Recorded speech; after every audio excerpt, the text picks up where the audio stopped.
Salam sejahtera untuk kita semua. Perkenalkan, nama saya Dewi Kartika Putri, NIM 20030061114. Di sini saya akan menjelaskan anatomi dan topografi dari Anas Boskas Domestika yang dengan mata kuliah produksi ternak unggas yang diampu oleh Ibu Tati Widianasari SPT MP. Selanjutnya saya akan menjelaskan bagian daripada caput, yaitu ada rostrum, ada cavum oris atau mulut, kemudian ada nares anteriores, kemudian ada organon visus, kemudian ada porus acousticus externus. Kemudian ada kolum berfungsi untuk menghubungkan antara caput dengan trunkus. Kemudian ada trunkus atau badan menghubungkan ekstremitas anterior dengan ekstremitas posterior. Di ekstremitas anterior terdapat tulang-tulang, yaitu ada humerus atau tulang lengan atas. Kemudian ada radius dan ulna, tulang lengan bawah. Kemudian yang ini disebut dengan ossa carpalia atau tulang pergelangan tangan. Kemudian ini carpo metacarpus atau tulang telapak tangan. Kemudian digiti atau jari yang terdiri dari 3 buah. Selanjutnya kita akan melihat bagian dari ekstremitas posterior. Ekstremitas posterior terbagi menjadi 2, yaitu bagian femur dan juga seng. Seng itu merupakan bagian yang tanpa bulu dan bersisik. Di bagian femur terdiri atas os femur atau tulang paha, kemudian patella atau tulang lutut kecil, kemudian ada tibiotarsus, lanjutan dari kemudian fibula, selanjutnya ada tarsometatarsus atau tulang telapak kaki, kemudian ada phalanx atau jari yang terdiri dari 4 bagian, ada jari 1, 2, 3, dan 4. Bagian terakhir dari eksternal itik itu adalah bagian kaudal. Selanjutnya adalah jenis-jenis bulu daripada itik.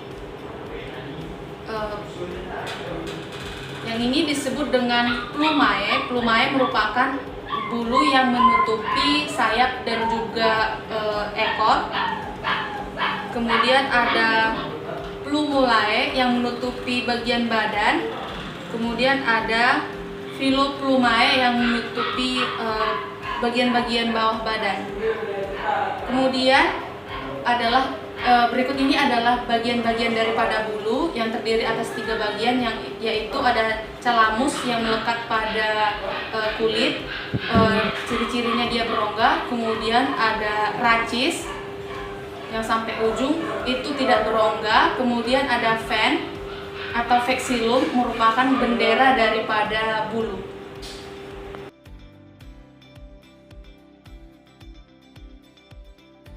Berikut ini adalah topografi yang terlihat dari Anas Boskas Domestika setelah dibedah. Yang terlihat itu secara jelas ada core atau jantung, ada liver atau hati, ada intestinum tenue, ada crop atau tembolok. Kemudian di bagian bawahnya itu terlihat ginjal.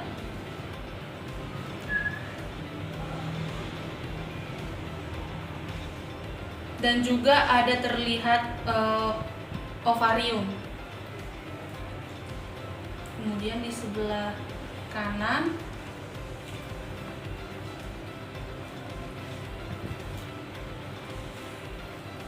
dari sebelah kanan terlihat paru-paru. Saat ini saya akan menjelaskan sistem digestivus atau sistem pencernaan. Sistem pencernaan daripada unggas dimulai dari mulut.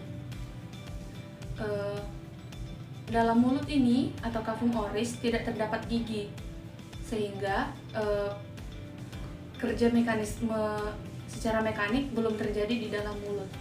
Selanjutnya setelah dari mulut itu ada esofagus. Esofagus ini menghubungkan dari mulut atau cavum oris menuju proventriculus. Proventriculus ini merupakan tempat sementara daripada pakan yang dimakan oleh unggas.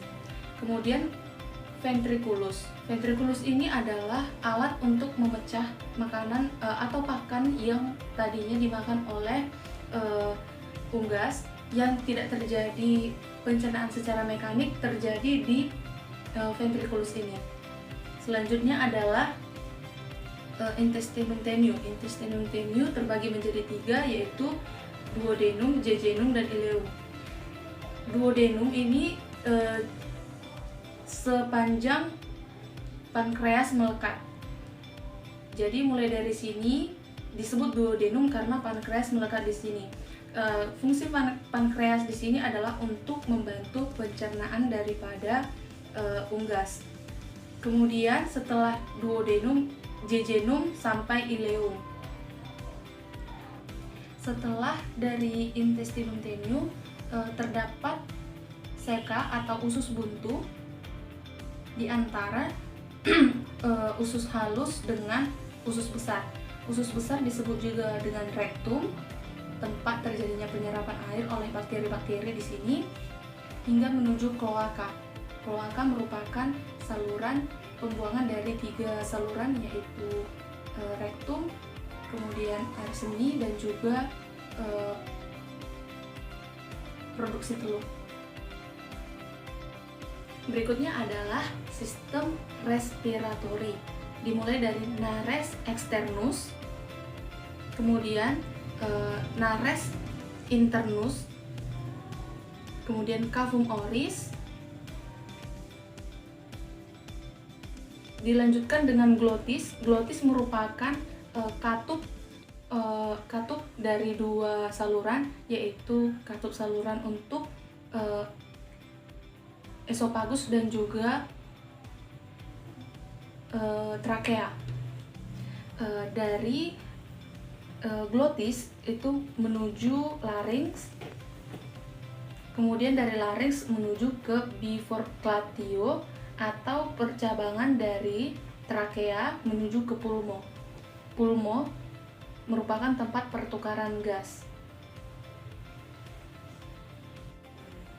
Selanjutnya adalah sistema nervosum atau sistem saraf, terbagi menjadi 4, yaitu cerebrum atau otak besar, cerebellum otak kecil, medulla oblongata, dan medulla spinalis. Letak medulla oblongata dekat dengan medulla spinalis atau dekat dengan pangkal medulla spinalis yang merupakan sumsum tulang belakang. Selanjutnya adalah sistema sirkulatoria, yaitu jantung yang terbagi menjadi 4 ruang, yaitu 2 ruang atrium, 2 ruang ventricle. Atrium terbagi menjadi 2, yaitu atrium sinister dan juga atrium dexter. Atrium itu ciri-cirinya dindingnya lebih tipis, sedangkan ventricle itu dindingnya lebih tebal dan juga terbagi menjadi 2, yaitu ventricle kanan dan juga ventricle kiri. Selanjutnya, tractus urogenital atau sistem reproduksi. Jadi karena kita menggunakan itik atau anas boscas domestica betina, jadi berikut adalah sistem urogenital unggas betina. Yang pertama yaitu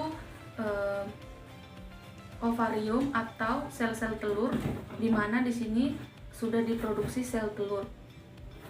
Kemudian sel telur ini ditangkap oleh infundibulum. Kemudian dilanjutkan ke magnum. Di magnum inilah tempat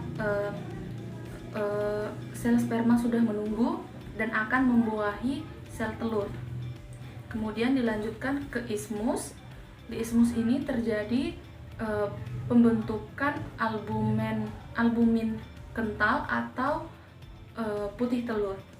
Selanjutnya itu ada uterus. Uterus merupakan tempat pembentukan atau proses pengerasan untuk membentuk kerabang telur. Kemudian dari uterus itu menuju ke kloaka.